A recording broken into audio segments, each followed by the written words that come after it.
নমস্কার, raise of light YouTube চ্যানেলে আপনাদের স্বাগত। আজ শুনছেন সৈয়দ মুস্তাফা সিরাজের লেখা এক রোমহর্ষক রহস্য গল্প, পাতাল খন্দকের প্রথম পর্ব।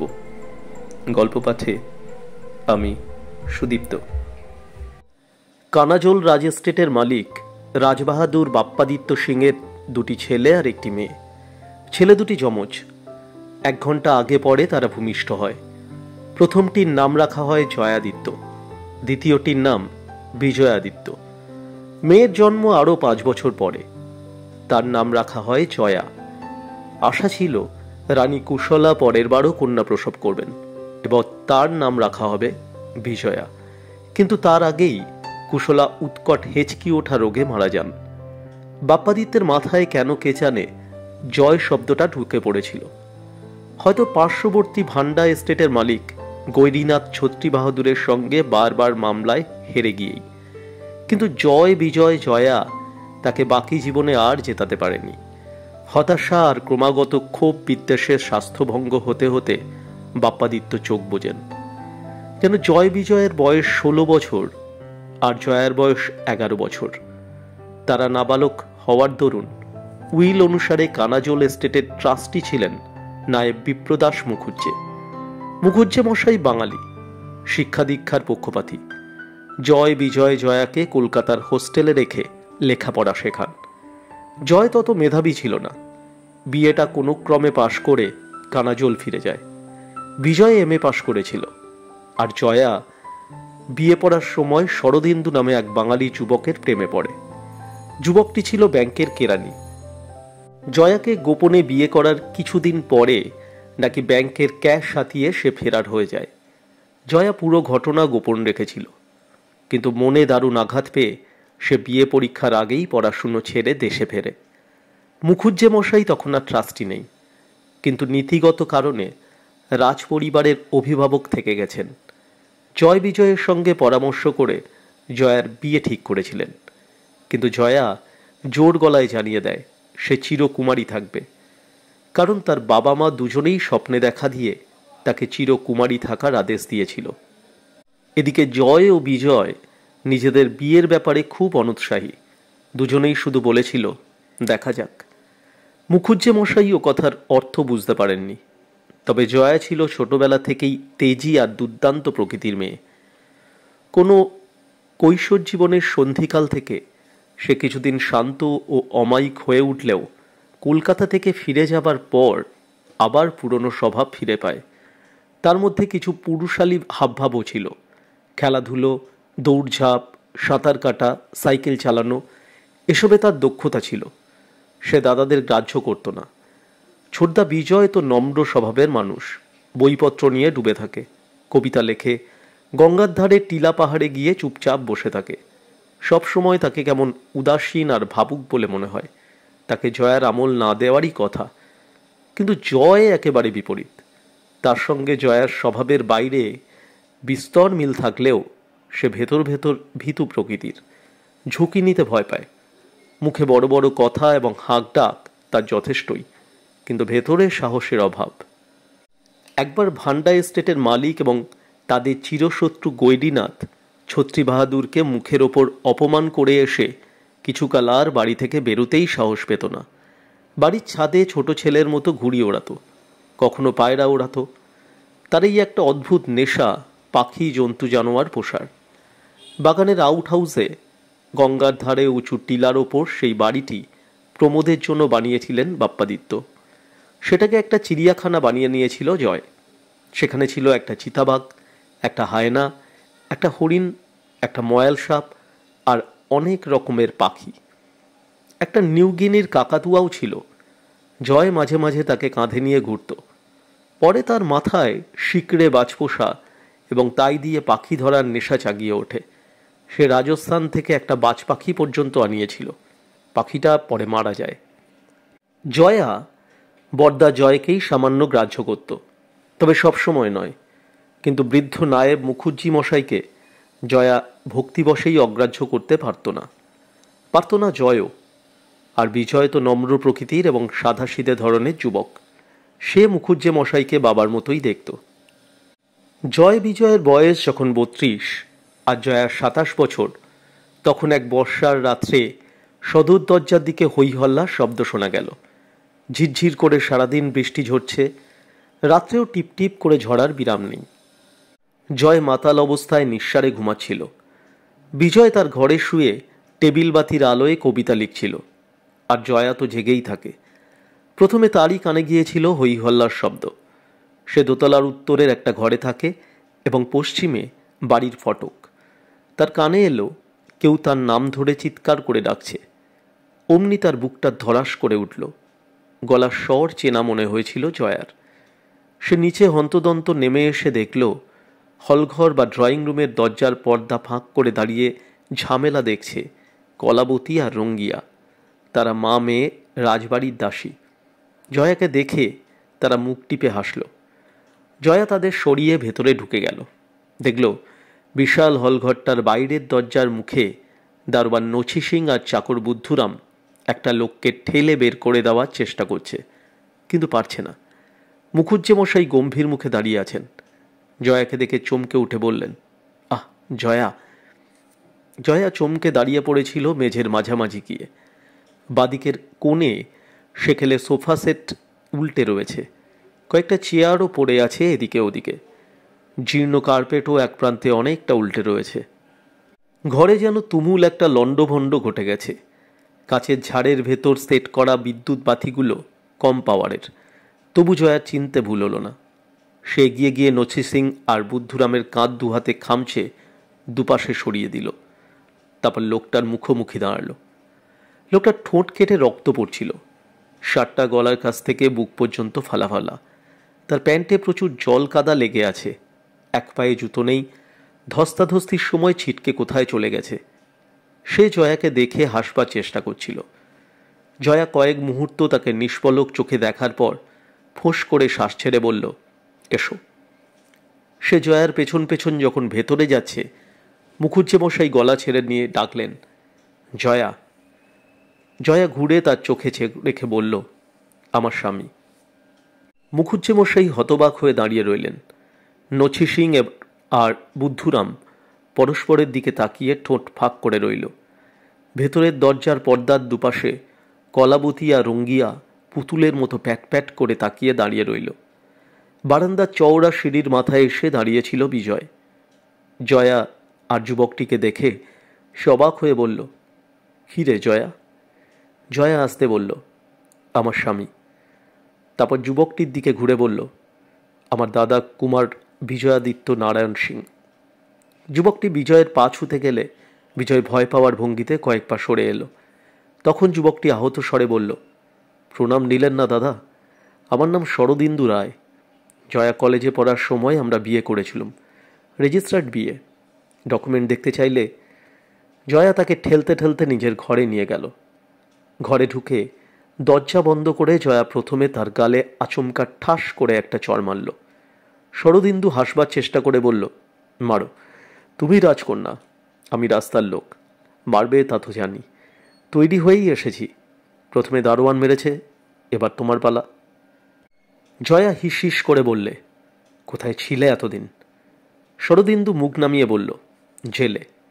জয়া বলল, ব্যাংকের টাকা চুরি করেছিলে কেন? শরদিন্দু মাথা সামান্য দুলিয়ে বলল, আমি টাকা চুরি করিনি। চুরি করনি, অথচ খামোখা তোমাকে জেলে যেতে হলো? বাজে কথা বলো না। জয়া একটু চুপ করে থেকে ফের বলল, না করলে তুমি গা ঢাকা দিয়েছিলে কেন? প্রাণের ভয়ে। তার মানে? শরদিন্দু করুণ হাসল। আশ্চর্য, আমার এই অবস্থা দেখেও তুমি জেরা করতে পারছো জয়া? কাপড় চোপড় বদলাতে দাও, একটু বিশ্রাম নিই। আর শোনো, যদি পারো আগে অন্তত এক কাপ চা খাওয়াও, আমার প্রচণ্ড খিদেও পেয়েছে। জয়া ঠোঁট কামড়ে ধরে তার মুখের দিকে তাকিয়েছিল। একটা শ্বাস ফেলে সে বেরিয়ে গেল। বাইরে সে চড়া গলায় রঙ্গিয়াকে ডেকে চায়ের কথা বলল। তারপর ফিরে এসে আলমারির মাথা থেকে ফার্স্ট এডের বাক্সটা নামালো। বাথরুম দেখিয়ে দিয়ে বলল, যাও, আগে পরিষ্কার হয়ে এসো। কিছুক্ষণ পরে শরদিন্দু মোটামুটি ফিটফাট হয়ে বসলে জয়া তার কাটা ঠোঁটে ওষুধ লাগিয়ে প্লাস্টার সেটে দিল। ইতিমধ্যে রঙ্গিয়া চা দিয়ে গেছে এবং তাকে খাবার আনতে বলেছে জয়া। চা খেতে খেতে শরদিন্দু একটু হেসে বলল, তোমাদের দারোয়ানটা বড্ড বদরাগী। ডাকাডাকি শুনে বেরিয়ে এসে জিজ্ঞেস করলো আমি কে, এত রাতে কেন এসেছি। তো যেই বলেছি আমি রাজবাড়ির জামাই, অমনি বেটা আমার মুখে 2.5 কিলো ওজনের একটা ঘুষি বসিয়ে দিল। জয়া গম্ভীর মুখে বলল, তুমি চিরদিন বড্ড বোকা। এবার বলো, টাকা না চুরি করলে কেন গা ঢাকা দিয়েছিলে? তাছাড়া মিছিমিছি তোমাকে জেলে যেতে হলো কেন? আর কেনই বা তুমি আমাকে সে কথা জানালে না? শরদিন্দু পকেট থেকে তোবড়ানো একটা সিগারেটের প্যাকেট বের করে বলল, লজ্জায়। তুমি কি ভাবতে? আশ্চর্য তোমার লজ্জা তো। জয়া ভুরু কুঁচকে ওর দিকে তাকিয়ে থাকার পর ফের বলল, আজ হঠাৎ এভাবে আমার কাছে আসতে তোমার লজ্জা হলো না? অথচ এই 5টা বছরে অন্তত একটা চিঠি লিখতেও লজ্জা হলো? আমি বিশ্বাস করি না। শরদিন্দু জেল থেকে বেরিয়ে আজই চুলদারি কামিয়েছিল। তাকে জয়া আগের তুলনায় সুন্দর আর স্বাস্থ্যবান দেখছিল। হয়তো জেলে থাকলে মানুষের শরীরে একটা রূপান্তর ঘটে যায়। শরদিন্দু বলল, তখন তোমাকে বলেছিলাম নেহাত প্রাণের ভয়ে। বুঝলাম না। শরদিন্দু একটু চুপ করে থেকে চাপা স্বরে বলল, আশা করি তোমার সঙ্গে আমার শেষবার দেখার তারিখটা মনে আছে। 17ই আগস্ট সন্ধ্যাবেলা। সেদিন শনিবার ছিল। ম্যাটিনি শো দেখে দুজন পেট পুড়ে ধোসা খেলুম। তারপর তুমি গেলে তোমার হোস্টেলে, আমি ফিরলুম মেসে। ফিরেই একটা বেনামি চিঠি পেলাম। চিঠিতে লেখা ছিল আমি যেন পরদিন সকালে কলকাতা ছেড়ে চলে যাই। কলকাতায় থাকলেই আমাকে প্রাণে মেরে ফেলা হবে। তুমি পুলিশের কাছে গেলে না কেন? আমাকেই বা জানালে না কেন? ভয়ে মাথার ঠিক ছিল না। তাছাড়া পুলিশকে কিছু জানাতে নিষেধ করা হয়েছিল চিঠিতে। আমি পরদিনই বর্ধমানে আমাদের বাড়ি চলে গিয়েছিলুম। 21শে আগস্ট বাইরে থেকে ঘুরে বাড়ি ফিরে শুনি আমার খোঁজে পুলিশ এসেছিল। এদিকে কাগজে খবর বেরিয়েছে ফেডারেল ব্যাংকের ক্যাশ থেকে 3,80,000 টাকা উধাও। ব্যাংকের এক কর্মী বেপাত্তা। বোঝো কি অবস্থা। সঙ্গে সঙ্গে আমি বেনামি চিঠির রহস্য বুঝে গেলুম। কিন্তু সবচেয়ে অদ্ভুত ব্যাপার, সেই চিঠিটা বার করে দেখি একেবারে সাদা কাগজ মাত্র, কালিতে লেখা হরফ উবে গেছে। জয়া দম আটকানো গলায় বলল, তারপর? আমার আত্মরক্ষার কোনো উপায় নেই দেখে গা ঢাকা দিলুম। কলকাতা যাওয়ার সাহস তো আর ছিলই না। জব্বলপুরে মামার বাড়ি কিছুদিন, তারপর বোম্বেতে এক বন্ধুর বাড়ি, শেষে দিল্লি চলে গেলুম। দিল্লিতে জয়া বাধা দিয়ে বলল, তুমি কানা চলে আমাদের বাড়ি চলে এলে না কেন? শরদিন্দু একটু ক্ষুব্ধ হয়ে বলল, কোন মুখে আসবো? কাগজে তখন ব্যাংক চোর ফেরারি আসামি শরদিন্দু রায়ের নামে হুলিয়া ছাপানো হয়েছে। দিল্লিতে পুলিশ আমাকে অ্যারেস্ট করেছিল। মাসখানেক কলকাতার ব্যাংকশাল কোর্টে মামলা চলার পর 5 বছর জেলের হুকুম হলো। হাজতে থাকার সময় খুব আশা করতাম তুমি অন্তত কাগজ পড়ে জানবে এবং দেখা করতে আসবে। অন্তত এখন যেমন কৈফিয়ত চাইছো তেমনি কৈফিয়ত চাইতেও হাজতে ছুটে আসবে ভেবেছিলুম। তুমি আসোনি। জয়া শ্বাস ফেলে বলল, আমি কিছু জানতুম না, কারণ তখন আমি কলকাতা ছেড়ে চলে এসেছি। তবে কলকাতায় থাকার সময় কাগজে একদিন দেখেছিলুম ফেডারেল ব্যাংক থেকে টাকা চুরির খবর। একটু সন্দেহ হয়েছিল তোমাকে, কারণ তুমি নিপাত্তা। তবে এতখানি ভাবিনি, বিশ্বাস করিনি তুমি সত্যিই টাকা চুরি করেছ। শরদিন্দু একটু হেসে বলল, করলে ভালোই হতো দেখছি। দিব্যি জেল খেটে এসে এখন সে টাকায় বাবুগিরি করা যেত। জয়া আসতে বলল, তোমাকে ফাঁদে ফেলেছিল কেউ, কিন্তু কাউকে তোমার সন্দেহ হয়নি? শরদিন্দু আসতে বলল, বুঝতে পারিনি, এখনও পারি না। কলেজ স্ট্রিট ব্রাঞ্চের ক্যাশ ডিপার্টে আমার কলিগ ছিল 4 জন। ভূপেশ, মণিশঙ্কর, গোপাল নায়ার নামে একজন কেরলি, তাকে খুব সৎ মনে হতো। আর ছিল পরিতোষ। সবাই আমার সমবয়সী, পরস্পর বন্ধুত্বও ছিল। তবে আমার সন্দেহ পরিতোষই আমাকে বিপদে ফেলেছিল। জয়া উঠে দাঁড়িয়ে বলল, দেখি তোমার খাবার ব্যবস্থা করলো নাকি। কর্নেল নীলাদ্রি সরকার ইলিয়াড রোডে অবস্থিত সানি লজ নামে 3 তলার বাড়িটার ছাদে তার প্ল্যান্ট ওয়ার্ল্ডে একটি ফুলবতী অর্কিডের দিকে মুগ্ধ দৃষ্টিতে তাকিয়েছিলেন। কদিন বৃষ্টির পর আজ সকাল থেকে আকাশ পরিষ্কার। সবে সূর্য উঠেছে। শরৎকালের সকালের রোদ কলকাতায় স্বরূপ হারিয়ে ফেলে। আবহমণ্ডলে যা দুরবস্থা। কর্নেল ভাবছিলেন এই নীল লাল অর্কিড ফুল আগুনের মতো দেখাতো। মনে পড়ছিল গত শরতে ভীমগোলা জঙ্গলে এই অর্কিডের ফুল দেখেছিলেন। যেন জঙ্গল দাউ দাউ জ্বলছে মনে হচ্ছিল। কলকাতা কি যে হয়ে গেল দিন দিন। ভৃত্য ষষ্ঠীচরণ সিঁড়ির মাথায় মুখ বের করে বলল, বাবা মশাই, এক ভদ্রলোক এসেছেন। কর্নেল তার দিকে না ঘুরেই বললেন, ধুতি পাঞ্জাবি জহর কোট, কাঁধে কাপড়ের থলে, চোখে কালো চশমা, মুখে দাড়ি। ষষ্ঠীর দাঁত বেরিয়ে গেল, একগে। মাথায় বড় বড় চুল, ফর্সা রং, কাড়া নাক। বলে কর্নেল ঘুরলেন তার দিকে। এবার ষষ্ঠী হাঁ করে ফেলেছে, তার চোখ বড় হয়ে গেছে। কর্নেল হাতের খুরপিটা রেখে গ্লাভস খুলে সিঁড়ির দিকে এগিয়ে গেলেন। মুচকি হেসে বললেন, আমার চোখের দৃষ্টি দেয়াল কংক্রিট সব ফুঁড়ে চলে যায়, কাজেই ষষ্ঠী সাবধান। তাছাড়া তুই একটু আগে আবার প্রজাপতিটাকে ধরে পরীক্ষা করে দেখছিলি যে আমার কথা সত্যি কিনা, তার মানে প্রজাপতিটা সত্যি কানা কিনা। এ পর্যন্ত শুনে ষষ্ঠী জিভ কেটে বলল, না, শুধু একটুখানি ছুঁয়েছিলাম। দেখতে বড় ভালো লাগে না বাবা মশাই, কিন্তু আপনি কথাটা আন্দাজেই বলছেন, কেমন করে জানলেন আগে শুনি। মাঝে মাঝে ষষ্ঠী কর্নেলকে চ্যালেঞ্জ করে বসে। কর্নেল হাসতে হাসতে বললেন, ওরে হতভাগা, তোর আঙুলে প্রজাপতিটার ডানার রং মেখে আছে, ওই দেখ। ওহো! ষষ্ঠী তার আঙুল দেখে লাফিয়ে উঠল, একগাল হেসে বলল, আপনার নজর আছে বটে বাবা মশাই, কিন্তু ওই ভদ্রলোককে দেখতে পেলেন কি করে? কর্নেল মৃদু হেসে চাপা গলায় বললেন, একটু আগে ওই নিম গাছ থেকে এক ঝাঁক কাক এসেছিল। তাড়াতে গিয়ে দেখলুম নিচের রাস্তায় এক ভদ্রলোক বাড়ির দিকে তাকিয়ে উল্টো দিকের ফুটপাথে দাঁড়িয়ে আছেন। ছাদের কার্নিশে আমাকে দেখতে পেয়েই রাস্তা পেরিয়ে আসতে থাকলেন হন্তদন্তভাবে। কাজেই ষষ্ঠী তারিফ করে বলল, ওরে বাবা, আপনার সব দিকেই চোখ। একটু পরে কর্নেল গার্ডেনিং স্যুট ছেড়ে বাথরুম থেকে বেরিয়ে ড্রয়িং রুমে ঢুকে নমস্কার করে বলে উঠলেন, আশা করি কানাজোল রাজবাড়ির ছোট কুমার বাহাদুরকে দেখছি। আগন্তুক বিজয় ভীষণ অবাক হয়ে বলল, আশ্চর্য তো। কর্নেল একটু হেসে বললেন, কিছু নয় কুমার বাহাদুর, এ যুগে খবরের কাগজে দূরকে কাছে আর অচানাকে চেনা করে দেয়। বিজয় বলল, হ্যাঁ, কাগজে খবর বেরিয়েছিল বটে, কিন্তু যে ছবিটা ছাপা হয়েছিল তাতে তো আমি ছিলাম না। আমার দাদা জয়ের ছবি ছিল, চিতাবাঘটার খাঁচার পাশে দাঁড়ানো। আমার অবাক লাগছে এই ভেবে যে দাদাকে দেখে আমাকে চেনা তো কঠিনই, কারণ আমার মুখে দাড়ি আছে, আমরা যমজ ভাই হলেও। কর্নেল তাকে থামিয়ে নিজের সাদা দাড়িতে হাত বুলিয়ে বললেন, আমাকে অহংকারী ভাববেন না কুমার বাহাদুর। প্রকৃতি কোনো দুর্বোধ্য কারণে আমার ইন্দ্রিয়গুলোকে সাধারণ মানুষের চেয়ে তীক্ষ্ণ করে দিয়েছেন। কোনো মানুষের মুখ, তা সে ছবিতেই হোক আর বাস্তবে, যদি কোনো কারণে আমার লক্ষ্যবস্তু হয়, তাহলে সঙ্গে সঙ্গে সেই মুখের একটা পৃথক ফিচার বলুন বা বৈশিষ্ট্য বলুন, আমার দৃষ্টির ফিল্টারে ছেঁকে তার নিখুঁত নিজস্বতা নিয়ে স্মৃতিতে ঢুকে যায়।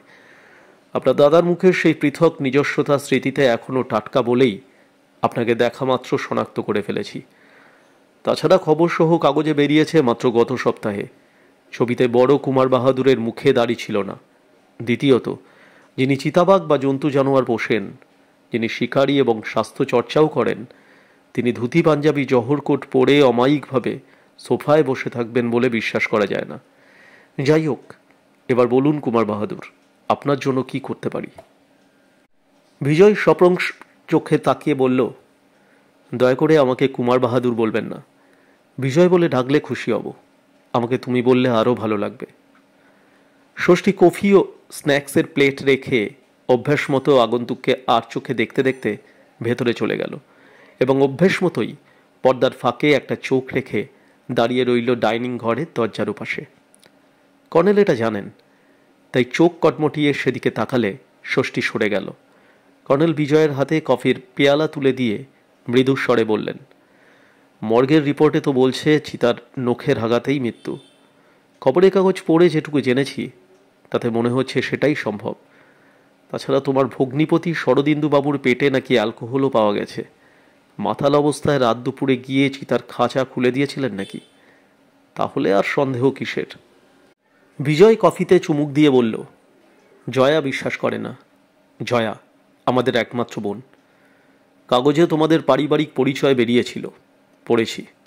হ্যাঁ, স্ক্যান্ডাল রটানোর সুযোগ পেলে আজকাল খবরের কাগজ মেতে ওঠে। বিজয় দুঃখিত হয়ে বলল, জয়া শরদিন্দুর ব্যাপারটা নিয়ে কেচ্ছা চূড়ান্ত করেছে। শরদিন্দু ব্যাংকের টাকা চুরি করে জেল খেটেছিল, তাও লিখেছে। লজ্জায় আমাদের মাথা হেট হয়ে গেছে। জয়া কেন বিশ্বাস করে না যে স্বামীর মৃত্যু চিতার আক্রমণে? বাধা দিয়ে বিজয় বলল, জয়া খুব জেদি। তার মাথায় একটা কিছু ঢুকলে তাই নিয়ে চূড়ান্ত করে ছাড়ে। কর্নেল মুচকি হেসে বললেন, মাথায় তোমারও সম্ভবত কিছু ঢুকে থাকবে, তা না হলে তুমি ছুটে আসতে না। বিজয়কে একটু চঞ্চল ও উত্তেজিত দেখালো। চাপা স্বরে বলল, শরদিন্দুর মৃত্যু নিয়ে আমারও সন্দেহ আছে, তবে আমি আরও এসেছি দাদার ব্যাপারে। কর্নেল সোফায় হেলান দিয়ে চোখ বুজে বললেন, বলো। দাদা কিছুদিন যাবৎ মনমরা হয়ে গেছে। জিজ্ঞেস করলে বলে বেঁচে থাকতে ইচ্ছে করে না। তা নাকি সবসময় মনে হচ্ছে সুইসাইড করে ফেলবে। তোমাকে তাই বলেছে বুঝি? হ্যাঁ, কিছু জিজ্ঞেস করলে পরিষ্কার কোনো জবাব দেয় না, খালি বলে, দেখবি বিজয়, কখন আমি সুইসাইড করে বসেছি। জয়া জানে এ কথা? না, জয়া দাদার সঙ্গে কথা বলে না, কারণ দাদা চিতাটাকে মেরে ফেলতে চায়নি। তুমি ছাড়া আর কাউকে বলেছে সে? না, আর কাউকে বলতে নিষেধও করেছে। কর্নেল হাসলেন, কিন্তু আমি তো সাইকিয়াট্রিস্ট ডাক্তার নই, আমার কাছে কেন এসেছ? বিজয় আরও চাপা স্বরে বলল, পরশু অনেক রাতে একবার বেরিয়েছিলুম ঘর থেকে। আমি রাত 2টো অবধি জেগে লেখাপড়া করি। কবিতা লেখার নেশা আছে, তবে কোনো কাগজে ছাপতে পাঠাই না, নেশায় লিখি। তো একটা লাইন লিখে পরের লাইনটা কিছুতেই মাথায় আসছিল না, তাই ভাবলুম একবার গিয়ে খোলামেলায় দাঁড়াই, রাতের আকাশ দেখে যদি পরের লাইনটা মাথায় আসে। সিঁড়িতে নামার মুখে দাদার ঘরে জানলায় আলো দেখে একটু অবাক হলুম। দাদা রাত্রে মদ খায়, তারপর নেশার ঘোরে ঘুমিয়ে পড়ে। অবশ্য মাতলামি করে না কখনো, কিন্তু দাদার ঘরে আলো দেখে তারপরই আমার আতঙ্ক হলো, সুইসাইড করে ফেললো নাকি। তা না হলে আলো কেন এখনো? দরজার কাছে যেতেই কানে এলো দাদা কার সঙ্গে যেন চাপা গলায় কথা বলছে।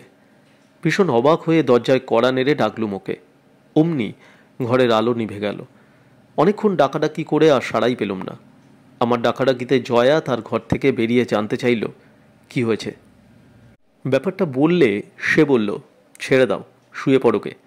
কিন্তু আমি তো ভুল শুনিনি। যাই হোক, দক্ষিণের বাগানে দাঁড়িয়ে আছি, সবে শুক্লপক্ষের চাঁদটা উঠেছে। সেই ফিকে জ্যোৎস্নায় দেখলুম দাদার ঘরের ওপাশের ব্যালকনির লাগোয়া ঘোরানো লোহার সিঁড়ি দিয়ে কেউ নেমে যাচ্ছে। ওদিকটায় গিয়ে চেঁচিয়ে বললুম, জয় নাকি? লোকটা জবাব না দিয়ে জোর নামতে থাকলো, তারপর বাগানের দিকে দৌড়ে চলে গেল। তখন আচমকা মনে পড়ল দাদার ম্যাস্টিক কুকুরটাই ব্যালকনিতে বাঁধা থাকে, সে কেন চুপচাপ আছে? যাই হোক, সকালে দাদাকে ব্যাপারটা জিজ্ঞেস করলে বলল, কই, আমি তো কিছুই জানি না, শপে হুইস্কি টেনে বেঘরে ঘুমোচ্ছিলুম। তাহলে দেখুন কর্নেল, ব্যাপারটা বড় রহস্যময় কিনা। শুনতে শুনতে কর্নেল অভ্যাস মতো পর্যায়ক্রমে টাক ও দাড়িতে হাত বুলাচ্ছিলেন এবং চোখ দুটি ছিল বন্ধ। হঠাৎ উঠে ঝাঁপিয়ে পড়লেন ডান পাশে একটা র্যাকের মাথায় টবে রাখা একটা ফুলন্ত সিনথেসিয়াস লতার উপর। তারপর কি একটা ধরে ফেললেন খপ করে। গর্জন করে ডাকলেন, ষষ্ঠী, এই হতচ্ছাড়া। বিজয় হকচকিয়ে গিয়েছিল কাণ্ড দেখে, চোখ বড় করে তাকিয়ে রইল। ষষ্ঠী সাড়া পাওয়া গেল না। কর্নেল গজগজ করছিলেন। তখনই আমার বোঝা উচিত ছিল, বেটা ছেলে একটা গন্ডগোল বাঁধিয়েছে। ওতে আঙুল ছোপ দেখেও তলিয়ে ভাবিনি। আসলে আমার মন তখন বিজয়ের সঙ্গে আলাপের জন্য ব্যগ্র। হতবাগা বাঁদর, উল্লুক। বিজয় বলল, কি হয়েছে কর্নেল? কর্নেল তার হাতে ধরা একটা প্রজাপতি দেখিয়ে বললেন, ভাগ্যিস এসব প্রজাপতি জন্মান্ধ, আর ফুলের টপটা এখানে ছিল, নইলে দেয়াল হাতড়ে হাতড়ে ঠিক জানলার খোঁজ পেত আর উড়ে চলে যেত। ষষ্ঠী নিশ্চয়ই কাচের খাঁচার ঢাকনা খুলেছিল। রসো, দেখাচ্ছি মজা। বিজয় বলল, কর্নেল, প্রজাপতিটা পালিয়ে গেলেও ক্ষতি ছিল না। কানাজলে গঙ্গার ধারে টিলা পাহাড়ের ঝোপে অবিকল এইসব প্রজাপতি প্রচুর দেখেছি, তবে ওরা অন্ধ, তা জানি না। কর্নেল কোনার দিকে সছিদ্র কাচের খাঁচায় প্রজাপতিটা ঢুকিয়ে রেখে এসে বললেন, এই প্রজাপতি প্রকৃতির এক বিস্ময়। চোখ নামে কোনো ইন্দ্রিয় এদের নেই। সুর দিয়েই ঘ্রাণের সাহায্যে এরা উড়ে বেড়াতে পারে। কানাজলে এসব প্রজাপতি সত্যি কি তুমি দেখেছ? মনে হচ্ছে। ডানার ওপরটা লাল, তলাটা কালো আর হলুদ, সুরগুলো লম্বাটে। কর্নেল হাত তুলে তাকে থামিয়ে বললেন, তাহলে তোমার সঙ্গেই বেরিয়ে পড়ব। তোমার দাদার রহস্যের চেয়ে প্রজাপতিগুলোর রহস্য আমার কাছে অনেক বেশি জোরালো। তবে যাবার আগে ষষ্ঠী হনুমানটাকে উচিত শিক্ষা দিয়ে যাব। এতক্ষণে ষষ্ঠী নেপথ্য থেকে কাঁদো কাঁদো গলায় বলল, মরার মতো পড়ে আছে দেখে এক্সামিন করতে গিয়েছিলাম। আমার কি, এরপর কেউ মরে পড়ে থাকলে তাকিয়েও দেখবো না। তখন যেন বলবেন না, কেন খবর দিসনি, কেনই বা এক্সামিন করিসনি। তখন আর বলতে আসবেন না যেন। কর্নেল হো হো করে হেসে উঠলেন। না না, এক্সামিন করবি বই কি, তবে ঢাকনা খুলবি না, সাবধান। বিজয় অবাক হয়ে বলল, কর্নেল, এক্সামিন জিনিসটা কি? কর্নেল আরও হেসে বললেন, বুঝলে না, ওটা আমার ষষ্ঠীর ইংলিশ। এক্সামিন, পরীক্ষা, ষষ্ঠীর এমন অজস্র ইংলিশ আছে। বিপ্রদাস মুখুজ্জে রাজবাড়ির একতলায় ড্রয়িং রুম বা হলঘরের পাশের ঘরে থাকেন। চিরকুমার বলেই তাকে সবাই জানেন। বয়স প্রায় 70-এর কাছাকাছি, কিন্তু এখনও শক্ত সামর্থ্য মানুষ। শপাক খান। নিত্য প্রাতঃভ্রমণের অভ্যেস আছে। সকালে বাইরে থেকে হাঁটাচলা করে ঘরে এসে ঢুকেছেন, এমন সময় জয়া এলো। জয়া বলল, কাল রাত্রিরে আমাকে ডেকে পাঠিয়েছিলেন কাকাবাবু, কিন্তু ভীষণ মাথা ধরার জন্য চুপচাপ শুয়েছিলুম। রাগ করেননি তো? বিপ্রদাস একটু হেসে সস্নেহে বললেন, তোমার উপর রাগ কখনো যে হয়নি এমন কথা বলবো না, তবে কাল রাত্রিরের জন্য রাগ করিনি। রঙ্গিয়া বলেছিল তোমার শরীর খারাপ। জয়া আসতে বলল, কেন ডেকেছিলেন কাকাবাবু? বিপ্রদাস গম্ভীর হয়ে জানলার বাইরে মিনিটখানেক তাকিয়ে থাকার পর বললেন, তুমি কলকাতা থেকে একজন ডিটেকটিভ আনিয়েছ। জয়া দ্রুত বলল, ডিটেকটিভ? কে ডিটেকটিভ? সে কি তুমি? তাহলে যে বিজয় বলল, তুমি বলেছিলে ওকে প্রাইভেট ডিটেকটিভ আনিয়ে শরদিন্দুর মৃত্যুর ব্যাপারটা তদন্ত করতে, তাই সে ওই ভদ্রলোককে নিয়ে এসেছে। জয়া অবাক হয়ে বলল, ওই বুড়ো ভদ্রলোক বুঝি ডিটেকটিভ? ছোটদা আমার সঙ্গে আলাপ করিয়ে দিলে, সাম কর্নেল বলে। উনি নাকি রিটায়ার্ড মিলিটারি অফিসার, পাখি প্রজাপতি এসব নিয়ে প্রচণ্ড হবি। কানাজোলে নাকি কানা প্রজাপতি আছে, তাই দেখতে এসেছেন। তবে কথাটা আমার বিশ্বাস হয়নি। প্রজাপতি কি কানা হয়? বিপ্রদাস হাসবার চেষ্টা করে বললেন, কাল সন্ধ্যায় বিজয়ের সঙ্গে এসেছেন ভদ্রলোক। সামান্য আলাপ হয়েছে, তখন ভেবেছিলুম বিজয়ে পরিচিত উনি। কানাজোলে বেড়াতে এসেছেন ওর সঙ্গে। পরে বিজয় আমাকে চুপি চুপি বলল, ভদ্রলোক বিখ্যাত ডিটেকটিভ, তোমারই তাগিদে শরদিন্দুর ব্যাপারটা। যাই হোক, তুমি যখন কিছু জানো না, তখন বুঝতে পারছি শরদিন্দুর মৃত্যু সম্পর্কে বিজয়ের মনে কোনো সন্দেহ আছে। তোমারই তাগিদে শরদিন্দু ব্যাপারটা। যাই হোক, তুমি যখন কিছু জানো না, তখন বুঝতে পারছি শরদিন্দুর মৃত্যু সম্পর্কে বিজয়ের মনে কোনো সন্দেহ আছে। সন্দেহ তো আমারও আছে, জয়া শ্বাস প্রশ্বাসের সঙ্গে বলল, কিন্তু সেজন্য গোয়েন্দা ডাকার কথা আমি ভাবিনি। ছোটদা কেন মিথ্যে বলল আপনাকে? সত্যি কথাটা বলতে পারত। হয়তো আমি ওকে বকবো ভেবে তোমার নাম করেছে। আমাকে বুঝি আপনি বকতে পারেন না? বিপ্রদাস একটু হাসলেন, পারি, কিন্তু বকলেও তো তুমি আমার কথা শুনবে না, তাই বিজয় তোমার নাম করেছে। যাই হোক, এ নিয়ে আর মাথা ব্যথা করে লাভ নেই, ছেড়ে দাও। জয়া একটু চুপ করে থেকে বলল, ব্যাপারটা টের পেলে বড়দা ভীষণ রাগ করবে। আমার ভয় হচ্ছে বড়দা ওই ডিটেকটিভ ভদ্রলোককে না অপমান করে বসে। বিপ্রদাস গম্ভীর হয়ে বললেন, হ্যাঁ, তাও ঠিক।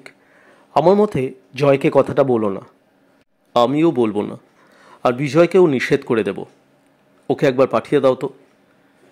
ছোটদা কর্নেল ভদ্রলোককে নিয়ে বেরিয়ে গেছে ভোরে, এখনও ফেরেনি। বিপ্রদাস স্বগতোক্তির ভঙ্গিতে বললেন, কানা প্রজাপতি দেখাতে। জয়া চলে আসছিল। বিপ্রদাস হঠাৎ ডাকলেন, জয়া শোনো। জয়া ঘুরে দাঁড়ালো।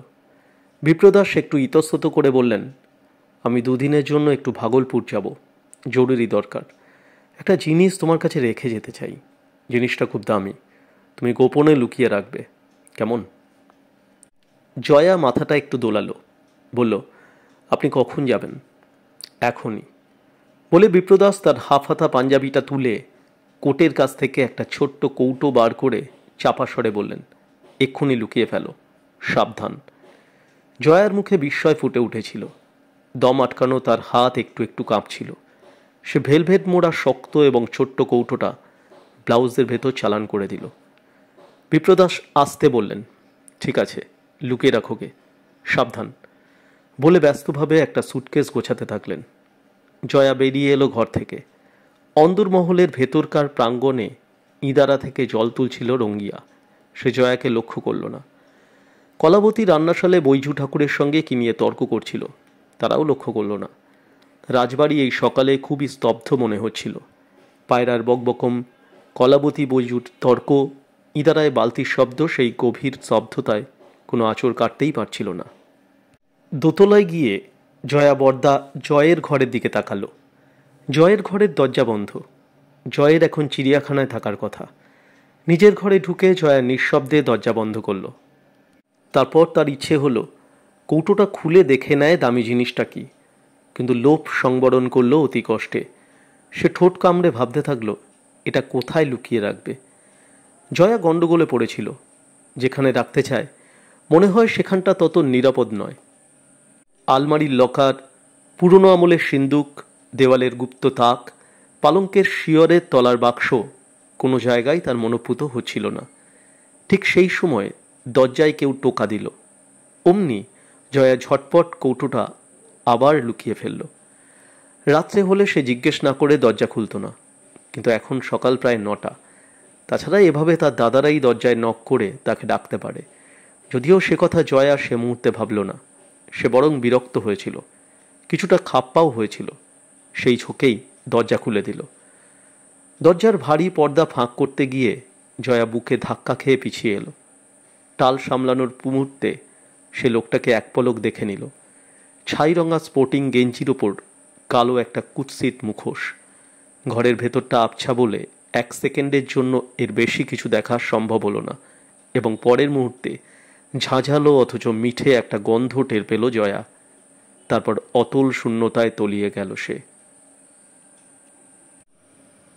গঙ্গার পার ধরে ছোট্ট টিলার ওপর রাজবাড়ির আউট হাউসে বা জয়ে চিড়িয়াখানার দিকে হেঁটে আসছিলেন কর্নেল আর বিজয়।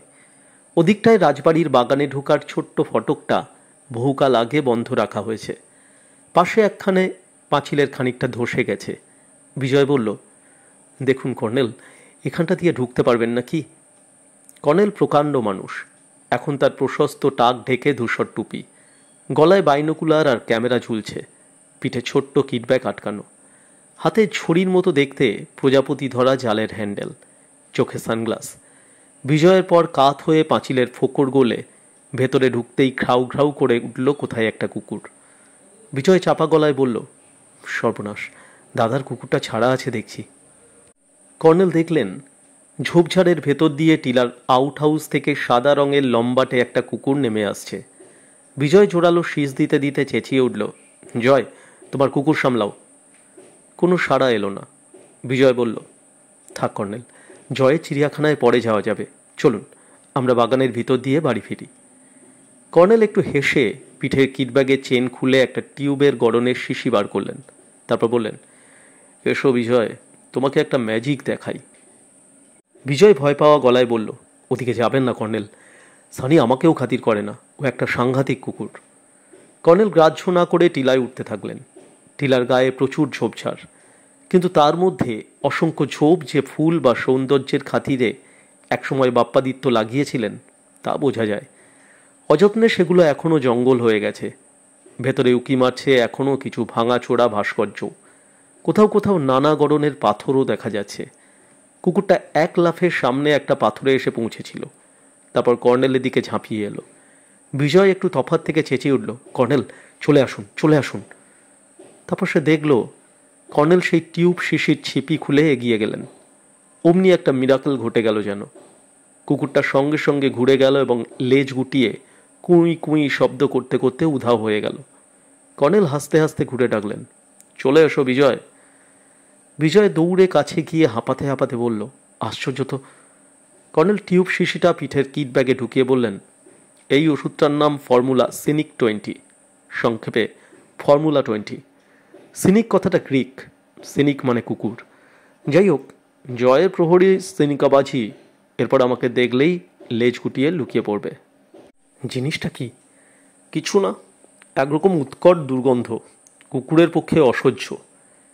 চিড়িয়াখানার অংশটাই ছোট্ট টিলার মাথায়, তারের জাল দিয়ে ঘেরা খানিকটা খোলা জায়গা। তার পেছনে 3 ঘরের একতলা বাড়ি, ওপরে কর্গের শিট চাপানো। কালো হয়ে গেছে শিটগুলো, মোর্চে ধরে ভেঙে গেছে। সেসব জায়গায় টুকরো টিন বা খড় গুঁজে মেরামত করা হয়েছে। বিজয়ের ডাক শুনে জয় কাঁধে তার প্রিয় কাকাতুয়া রাজাকে চাপিয়ে ঘর থেকে বেরিয়ে এলো। সনিকে কোথাও দেখা যাচ্ছিল না। জয় সগর্বে বলল, আসুন কর্নেল সাহেব, আমার জু দেখুন। কর্নেলের সঙ্গে গত সন্ধ্যায় আলাপ হয়েছিল জয়ের। বিজয় বলল, সনি থেরে এসেছিল, কর্নেল ভাগ্যিস। কথা কেড়ে জয় একটু হেসে বলল, সনির তো সেটাই কাজ। কিন্তু সনি দেখোকে ভীষণ জব্দ হয়ে গেছে কর্নেলের পাল্লায় পড়ে। বিজয় হাসতে লাগলো। জয় শীষ দিল। তারপর সনিকে বার কতক ডাকাডাকি করে বলল, সনির আজ মেজাজ ভালো নেই। যজ্ঞে বলুন কর্নেল সাহেব, কেমন লাগছে আমার জু? অসাধারণ। কর্নেল ঘুরে চারপাশটা দেখে নিয়ে বললেন, তারপর জিজ্ঞেস করলেন, চিতাবাঘটা কোথায়? আসুন দেখাচ্ছি। বাহাদুরকে আজকাল ঘরবন্দি করেছি, বড্ড বেয়াদবি করছে। একটা ঘরের দরজায় তালা আটকানো। তালা খুলে জয় ভেতরে ঢুকল। পেছন পেছন কর্নেল ও বিজয় ঢুকলেন। ঘরটা আন্দাজ 12 ফুট 10 ফুট। একপাশে মজবুত খাঁচার ভেতর চিতাবাঘটা চুপচাপ শুয়েছিল, মুখ ঘুরিয়ে তাকালো। কর্নেল খাঁচার কাছে গেলে চিতাটা খ্যাঁ খ্যাঁ শব্দে বিরক্তি প্রকাশ করে কোনায় সেটে গেল। জয় বাঁকা মুখে বলল, শরদিন্দু নিজের দোষে মারা পড়েছে। মত আমিও খাই, কেউ বলতে পারবে না আমি মাতলামি করি। খাই, চুপচাপ শুয়ে পড়ি, ব্যাস। আর শরদিন্দু মাতাল হয়ে আমার জুতে ঢুকে বাহাদুরের সঙ্গে ফাজলামি করতে গিয়েছিল। খাঁচা খুলে দিয়েছিলেন বুঝি শরদিন্দুবাবু? হ্যাঁ। চিতাটা ওকে মেরে পালিয়ে যায়নি শুনলুম। পালাবে কেন? পোষা চিতা। ফের খাঁচার ভেতর ঢুকে চুপচাপ বসেছিল, কেউ কিচ্ছু টের পাইনি আমরা। ভোরে আমি এসে দেখি শরদিন্দু ক্ষতবিক্ষত হয়ে পড়ে আছে খাঁচার পাশে। সঙ্গে সঙ্গে খাঁচার দরজাটা আগে আটকে দিলুম। তারপর রাত্রে যে শরদিন্দুবাবু বাড়ি ফিরলেন না, জয়া তার স্বামীর খোঁজ করেনি। সে কথা জয়াকে জিজ্ঞেস করবেন। জয় হঠাৎ উত্তেজিত হয়ে উঠল। তারপর বিকৃত দৃষ্টে তাকিয়ে ফের চড়া গলায় বলল, আপনি খেয়ে মশাই, আমাদের ফ্যামিলি ব্যাপারে আপনার দেখছি বড্ড কৌতূহল। কাল রাত একটা দেখলুম আপনি বাগানে ফোয়ারাটার কাছে দাঁড়িয়ে আছেন। আবার এসব ভালো লাগে না। আপনি বিজয়ের চেনা জানা লোক এবং গেস্ট না হলে আপনি কর্নেল সাহেব হন আর লেফটেন্যান্ট জেনারেলই হন, আমি ছেড়ে কথা কইতুম না। বিজয় বলে উঠল, জয় জয় কাকে কি বলছো? ছি। জয় ঢুক গুলে বলল, সরি, আমাকে ক্ষমা করবেন কর্নেল সাহেব। কর্নেল মৃদু স্বরে বললেন, বিজয় আমার অত্যন্ত স্নেহভাজন, তাকে আমি তুমি বলি। সেই কারণে তার দাদাকেও তুমি বলতে পারি কি? জয় তার মুখের দিকে শূন্য দৃষ্টে তাকিয়ে তখনই মুখটা নামিয়ে বলল, নিশ্চয়ই পারেন। তোমার সঙ্গে আমার কিছু কথা আছে জয়। কি কথা? কর্নেল বিজয়ের দিকে তাকালেন। বিজয় বললেন, আপনারা কথা বলুন, আমি বাইরে যাচ্ছি। সে বেরিয়ে গেলে কর্নেল বললেন, তোমার এই কাকাতুয়াটা বেশ। বিজয় বলছিল, এর নাম রেখেছ রাজা, নামটাও চমৎকার। রাজাকে কথা বলতে শেখাওনি কেন? জয় গলার ভেতরে বলল, আপনার কথাটা কি? কর্নেল একটু হাসলেন। কাকাতুয়াটা কথা বলতে পারলে দারুণ হতো, তাই না? জয়ের চোখ দুটো জ্বলে উঠল। এই কথা বলার জন্যই কি বিজয়কে সরে যেতে ইশারা করলেন? হ্যাঁ। কর্নেল এবার গলা চেপে খুব আস্তে বললেন, রাজাকে যখন কিনেছিলে তখন কিন্তু সে বোবা ছিল না শুনেছি। হঠাৎ একদিন সে বোবা হয়ে যায় নাকি? তুমি? জয় আবার উত্তেজিত হলো, বলল, আপনি আবার নাক গলাচ্ছেন কিন্তু। কে আপনি?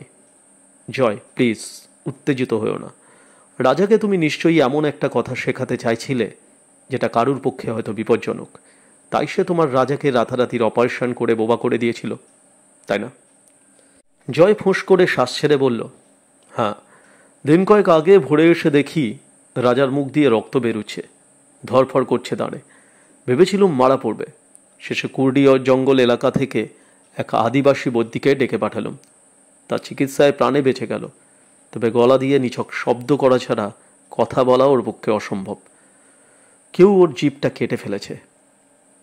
কি কথা শেখাচ্ছিলে জয়? জয় একটু সরে গিয়ে বলল, আপনি যেই হন বড্ড বেশি ট্রেসপাস করছেন কিন্তু। জয়, আমি তোমাদের ভাই বোনের হিতৈষী। জয় অদ্ভুত হাসল, উদ্ভ্রান্ত একটা হাসি। বলল, পৃথিবী শুদ্ধ সবাই কানাজোল রাজবাড়ির হিতৈষী, কিন্তু কোনো হিতৈষীর সাধ্য নেই এ রাজবাড়িকে বাঁচায়। এ বাড়ির ওপর পাপের ছায়া পড়েছে। প্লিজ আমাকে আর খাটাবেন না, আমার মাথা ঠিক নেই বলে সে জোরে বেরিয়ে গেল। তারপর গলা তুলে ডাকতে থাকলো, সানি সানি, কোথায় গেলি? এই রাজকাল, থাম, দেখাচ্ছি মজা। বিজয় তারের বেড়ার কাছে দাঁড়িয়েছিল। হরিণটা তার হাত শুকছিল। কর্নেলকে দেখে পিছিয়ে গেল। উল্টো দিকে হায়নার খাঁচাটা দেখা যাচ্ছিল। হায়নার পা ছড়িয়ে শুয়েছিল। বিজয় একটু হেসে আসতে বলল, কি বুঝলেন? কর্নেল জবাব দিতে যাচ্ছেন, একটা লোক সাইকেল ঠেলতে ঠেলতে চড়াই ভেঙে এদিকে আসছে দেখে বললেন, ওকে বিজয়? বিজয় দেখে নিয়ে বলল, নানকু। ও দাদার এই চিড়িয়াখানার দেখাশোনা করে। খাবার আনতে গিয়েছিল বাজারে। কসাইখানা থেকে রোজ হাড়গোড় আর খানিকটা করে মাংস আনে। পাখিদের জন্য নিয়ে আসে কাংনি দানা, ছোলা, মটর, এইসব। নানকু কোথায় থাকে? দাদার ঘরের ঠিক নিচে একটা ঘর আছে, সেখানে। তবে ও সারাদিন এখানেই থাকে, শুধু খাওয়ার সময়টা ছাড়া। নানকুর সাইকেলটা বেড়ার খেটের পাশে রেখে বিজয় ও কর্নেলকে সেলাম করলো। তারপর ব্যাক সিটে আটকানো চটের বোচকা আর রডে ঝোলানো একটা বাস্কেট খুলে নিয়ে ভেতরে ঢুকলো। সঙ্গে সঙ্গে চিড়িয়াখানা জুড়ে একটা সাড়া পড়ে গেল। হায়নাটা উঠে দাঁড়ালো এবং জিভ বার করে খাঁচার রডের ভেতর দিয়ে একটা ঠ্যাং বাড়িয়ে দিল। একজোড়া বানর গলা চেন টান করে একটা ছোট্ট গাছ থেকে ঝাঁপিয়ে পড়ল। হরিণটা বেড়ার বাইরে মুখ বাড়ালো। একদল ক্যানারি পাখি তুমুল চেঁচামেচি জুড়ে দিল। ঘরের ভেতর থেকে চিতাবাঘের চাপা ঘ্রাও ঘ্রাও গর্জন শোনা গেল। বিজয় হাসতে হাসতে বলল, প্রকৃতির জাগরণ, তাই না কর্নেল? কর্নেলও হেসে বললেন, তুমি কবি, তোমার কাছে তাই মনে হওয়া উচিত। তবে আমার কাছে ক্ষুধার্তের কান্নাকাটি বলেই মনে হচ্ছে। সম্ভবত নানকু ওদের খেতে দেয় না ঠিক মতো। বিজয় চাপা স্বরে বলল, নানকু 1 নম্বর চোর, দাদাও জানে। যে টাকা দেয় নানকুকে তার 3 ভাগ নানকুর পকেটে যায়, সে আমি হলপ করে বলতে পারি। দুজনে কথা বলতে বলতে টিলার ঢাল বেয়ে একটা নালার ধারে এলেন। নালার ওপর কাঠের সাঁকো আছে। একসময় গঙ্গা থেকে এই নালা দিয়ে বাগানে সেচের জল আনা হতো। রাজবাড়ির চৌহদ্দি পাঁচিল ঘেরা। পাঁচিলে গায়ে ছিল সুইচ গেট। সেটা কবে ভেঙে পড়েছে এবং বন্যা ঢোকার আশঙ্কায় নালার বুক থেকে পাঁচিল গেঁথে সীমানার পাঁচিলের সঙ্গে মিলিয়ে দেওয়া হয়েছে। কিন্তু বৃষ্টির ফলে নালাটা প্রায় 12 মাস ভরে থাকে। কাঠের সাঁকোর ওধারে খোলামেলা ঘাসের জমি, অযত্ন লালিত কিছু ফুল গাছের। তারপর রাজবাড়িটা।